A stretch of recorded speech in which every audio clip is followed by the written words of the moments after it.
Women in Delhi can soon travel free on public transport. Chief Minister Arvind Kejriwal announced today, days after the Aam Aadmi Party was wiped out in all 7 Lok Sabha seats in the recent national election. The move is yet to be cleared by the centre. The Aam Aadmi Party says that it's going to pay for it itself, which is why no clearance is required. But the BJP says that this is essentially an election stunt done less than a year away from assembly elections. So is this an election stunt, or is this something that we need to welcome, not just because of women's safety, but because the more people are off transport and into public transport, the air is more breathable in the national capital. Joining us to discuss this, the Aam Aadmi Party's Raghav Chadha, Mamta Kale from the BJP. Akriti Bhatia joins us as well. She is an urban development expert, and the Supreme Court lawyer Karuna Nandi with us as well. Raghav, let me come to you first. The BJP chief in Delhi referred to this decision by Arvind Kejriwal as being not sane. He sort of seemed to indicate that Arvind Kejriwal was not balanced in taking this decision. How would you respond? Well, I think this stems from the fact that BJP has always had a regressive mindset, and their mindset has always been that women should not be permitted to step out of their houses, they should remain indoors, and this is a move that will encourage women to take public transport and travel, and that is perhaps the only reason why I see the BJP is opposing this, because no other political party seems to be opposing this, no right-minded person seems to be opposing this. In fact, the people of Delhi are welcoming this. The objective of this move is to encourage women to travel in and use public transport system, which is regarded as the safest mode of transportation in the entire country. All right, Mamta, we have over the last 4 years done a lot of... All right, let Mamta come in and respond to what you've said over there. He says that it's the intention of the BJP not to allow women to step out, and that this is part of the reason why you would oppose a scheme like this.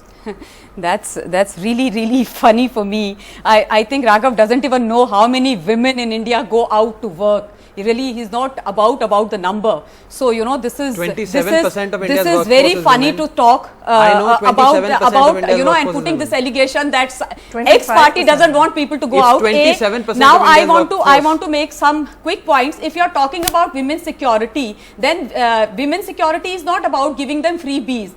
If at all you have to waste the money of taxpayers, if you give freebies, that is wasting of money, because we need to understand whose money is this. This is our money. No, but there is no money being sought from the centre. Mamta, not 1 rupee is being sought from the centre. Yeah, agreed. But where does the Delhi government get the money from? I'll respond to this. It is our taxes money, right? We don't have factories and big factories here to get the money. But government has to decide where money goes, right? Let me complete, no, Vishnu. So it is, they are using our money to promote and promote their political agenda, to get back to power, and actually it is a direct use of taxpayers' money. Okay, Mamta, one moment. Direct use of taxpayers'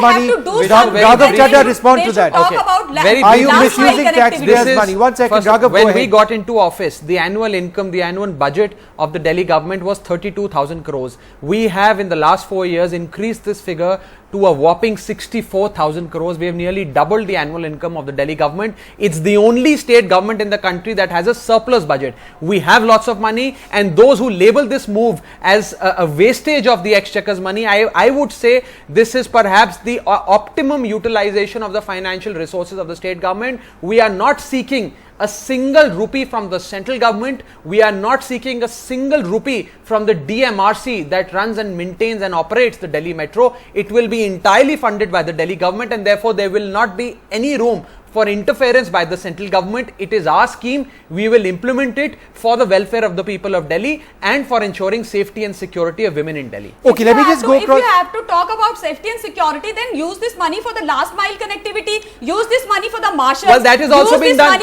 Marshals have been deployed. In the street only if you listen to me. Only if you listen to me. Don't use this money marshals have already been deployed. Publicity to get back to power. Why are you shouting? And you have woken up now. But why are you shouting? You woke up now. Marshals are already there. Marshals have already been deployed. And you know that you are losing your election. Well, Vishnu, I don't want to get into a back and forth and this shouting match. She doesn't know, she doesn't have a facts right. Marshals are already there in every DTC bus. CCTV cameras are being installed in the entire situation. Alright, both of you, 1 second. Let's calm down. Let's calm down. Let's calm down. One moment. Shout so much. No, Mamta, 1 second. There's no point in shouting. We're trying to discuss this properly. Let me just go across to... One fact I want to ask. No, but Mamta, you have to understand that we're not shouting over here. I'll come back to both of you. I'm now going across to... No. I'm going to Karuna now so that both of you can settle down for a moment. I'll go to Karuna and I'll come back to you. So let things calm down. I'm already settled, Vishnu. She's the one who's been shouting. No, you also keep quiet now, Raghav. Both of you keep quiet. I'm at the receiving end. Karuna Nandi, alright, wait 1 second, I'll come back to both of you. Karuna Nandi, the linkage being made over here is very clear. The linkage being made is that women are not safe enough in Delhi, and therefore they need to be on metros, they need to be on buses, and therefore you're subsidizing this entirely. But is this a somewhat disingenuous argument that this is only one way in which you are protecting women? Is this enough to ensure that women are safe in our city?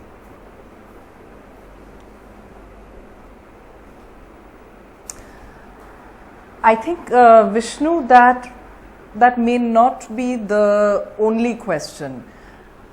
If we look at the women's labour workforce participation rate in India, women working, it's dropped from about 35% in the 1990s to about 25% now. It has dropped.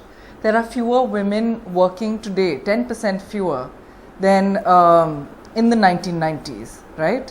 Now, this is of course a national disaster in a number of ways. One, that there's a McKinsey report. This is not some kind of, lest somebody say this is some kind of leftist argument because it appears to be a freebie. A McKinsey report says that women working at this ridiculously low rate, we are losing out on sort of billions and billions, hundreds of billions of dollars of GDP, right? And so therefore, if you make it possible for women in far-flung areas to approach workplaces all over the city in a swift, safe way, because let us also remember that time for women is gendered, right? Because women do the double shift. Women work and they work at home. They work outside and they work at home if they are working outside. And so therefore you increase GDP, 1. 2, you support the freedom of women. It's a question of basic rights, right? Okay. So you are moving away from a protectionist approach to supporting the freedom of women, because you are saying that 1200 rupees a month, that you do not need to spend that if you want to go out to work. That you can settle for, if the unfair workforce is giving you a job that makes it worthwhile to sort of still go out. Okay. And, that 1200 rupees subsidy, then you can still do that work. Secondly, that you can exercise your prerogative for leisure. That you can come from Havana to India Gate. And maybe okay, fair enough. You have lots of points over there. You're sort of linking this to women's empowerment and economic empowerment of women in the city. I take that point, Karuna. Spaces for women. Okay, one sec. I'm running out of time. I want to go back to Akriti before I go back to Mamta and Raghav. Akriti, a lot of cities across the world do encourage entirely free public transport. But how would that work in our system when finding funds to financing expanding transport systems is proven to be so difficult? Vishnu, I would say that it isn't so difficult. There are multiple sources. But first, the point that I wanted to make, that it's so refreshing for a change to have these issues like affordability, mobility, gender, to come in the public discourse. Another thing which is good is that it's opened up for public debate, and you can see how these things are being talked about. And of course the funding and financing is a big question, but I see public transport to have a very, very principal role of inclusivity. And for inclusivity, I think I see this the women who are being subsidized. I think this is one step. We should also think of students, of senior citizens, of course the urban poor. They become very, very important when you want to subsidize public transport. And talking about where would the funds come from, if you look at DMRC, Mr. Hardeep Singh Puri, who's the Urban Minister of State, has himself said that DMRC is now in a profitable condition. And if you look at some of these metro stations, they're actually working on private public partnership models, and they're earning huge profits, and they're akin to shopping malls. So of course, another very important point point in the scheme is that there's this provision of self-exclusion. That means that if I as a woman who is earning and working can opt out, and I can subsidize how many people in Delhi would actually be willing to do that? So I think it's a good way of testing also how the civic sense operates. Akriti, so it's actually a culture towards making it more accessible to women. Sure. Look, I'm interrupting you now. I take the point you're mentioning about how this is now becoming potentially more accessible to women. I'm out of time on this, but one way or the other, we're going to actually see this being a major issue in the months ahead of the elections. But we're going to take a short break and come back with more.